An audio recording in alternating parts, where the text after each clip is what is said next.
Hello friends, আমি তামালি চলে এসেছি ছাদ বাগান নিয়ে। একটু গোছানো কমপ্লিট হয়েছে। তো আজকে অনেকগুলো ফুল ফুটেছে, প্রচণ্ড রোদ্দুর। অনেকেই জিজ্ঞেস করেন যে গাছগুলো খারাপ কেন হচ্ছে, গাছগুলোর পাতা শুকিয়ে যাচ্ছে, ঝলসে যাচ্ছে। তো তার একটা কারণ আমি এখন বলছি, এখনকার ওয়েদারের জন্য। এখন এত বিশাল রোদ্দুর যে চারদিকে তাকানো যাচ্ছে না, চশমা থেকে বুঝতে পারছেন ফুল কালো হয়ে গেছে। তো আচমকা যে বৃষ্টি বিকেল হবে, তুমুল ঝড় বৃষ্টি, মানে গাছপালা ভেঙে গেছে। কীরকম হচ্ছে সেটা আমি দেখাচ্ছি। যেহেতু গাছপালাগুলো লম্বা লম্বা হয়ে যায়, তো ওই জন্যই বলি কেটে ছেটে ছোটো করে রাখবেন। গাছপালা লম্বা হয়ে গেলে একটা সমস্যা হয় যে আপনার ঝড়ের দাপটে কিন্তু ভেঙে যায়, যেটা আমার একটা ভুল হয়েছিল, আমি দড়ি দিয়ে বাঁধতে ভুলে গেছি। আমার সাদা আকন্দর গাছটা কিন্তু একদম গোড়া থেকে ভেঙেছে। দড়ি দিয়ে বেঁধেছিলাম কিন্তু কাজ করেনি, অতটা ভেঙেছে। তো এই সাদা আকন্দর গাছটার ভাঙার পেছনে আমারই হাত আছে।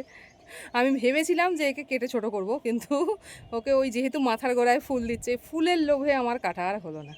তো গেল বাবু তলা দিয়ে ভেঙে। ঠিক আছে, আবার ওকে সেলোটেপ দিয়ে বেঁধে বুঁধে আবার কেটে ছোট করে আমি রাখবো, আবার তৈরি হয়ে যাবে, সেটা অসুবিধা নেই। কিন্তু এই যে এত সুন্দর একটা গাছ ভেঙে যাচ্ছে বা গাছগুলো নষ্ট কিন্তু হচ্ছে ওয়েদারের জন্য। সবসময় যে আপনাদের ভুল সেটা কিন্তু নয়, নষ্ট হয় ওয়েদারের জন্য। আচমকা বৃষ্টি, আচমকা রোদ মানুষের শরীরই নিতে পারে না।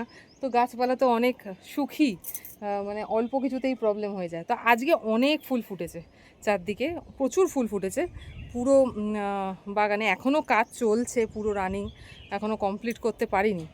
তো দেখি কতটা দেখাতে পারি আপনাদের। যতগুলো ফুটেছে আজকে সেটাই আমি আপনাদের দেখাচ্ছি। দেখুন,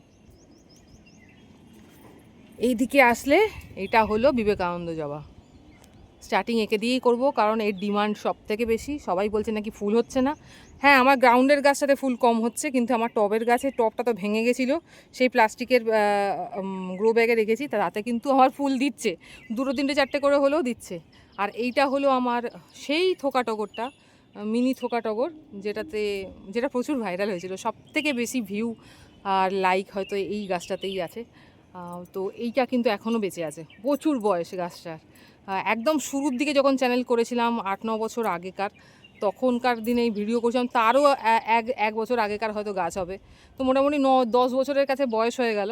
তো গাছটা কিন্তু এখনও আছে, গাছে ফুল হচ্ছে। আর এইদিকে আছে টিকোমা, হলুদ টিকোমা তো সবসময় ফুটছে। প্রথমে একটা ছোট পটে ছিল, আমি একটা বড় পটে দিয়েছি, 10 ইঞ্চির পটে। আর একটা হলো অরেঞ্জ টিকোমা, এটাও ভালো ফুটেছে। আর এখন তো প্লুমেরিয়ার টাইম চলছে, তো প্লুমেরিয়া ফুটতেই থাকছে। এখনও সব কটা কাঠগোলাপ আমি ওপরে এনে উঠতে পারিনি। একে দেখুন হাওয়ায় কোথায় বেঁকে গেছে, একে ধরে রাখা যাচ্ছে না, উল্টো সাইডে করব।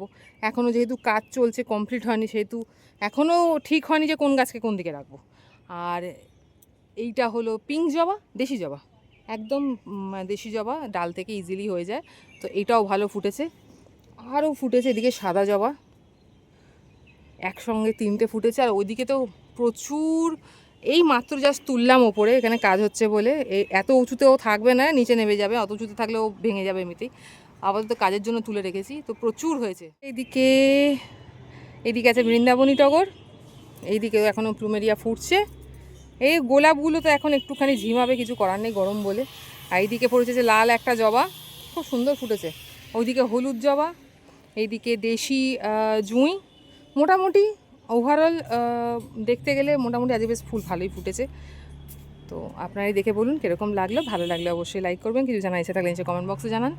যখনই সুযোগ পাবো বলে হেল্প করার চেষ্টা করবো। আর শেষে আমি দেখিয়ে দিই আমার সেই শালুক, এটা হলো টিনার একটা বড় গল্প আছে, সেটা একটা অন্য ভিডিওতে বলবো। তো আজকে এইটুকুই, সবাই ভালো থাকবেন।